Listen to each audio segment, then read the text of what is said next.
ស្ដាយអើយសែនស្ដាយកាយវងវែងភ្លេចខ្លួនពីក្មេងធ្លាក់ដល់ឡើយចាំងមិនតាន់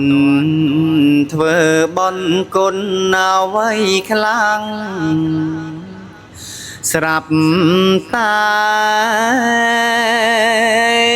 បដូរផ្លាំងកាយស្ដោកស្ដឹងអង្គនៃចារូបមើយដូចគល់អស់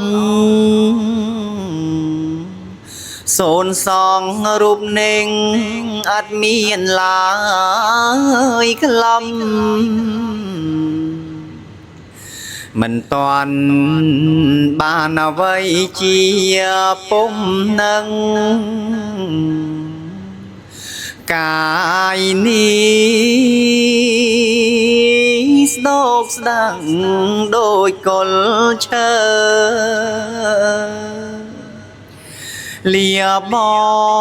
ងប្រុសស្រីប្អូនកូនចៅម៉ែអើយយាយតាសពអនណាអើយលើក្រែងលោកខ្ញុំខំដោយការធ្វើខំឆ្កងទៅលើអ្នកទាំងឡាយលាហើយលែងឃើញមុខលីអងភូមិស្រុកលាទៅអើយឆ្ងាយលាញាតពងផៅផងទាំងឡាយ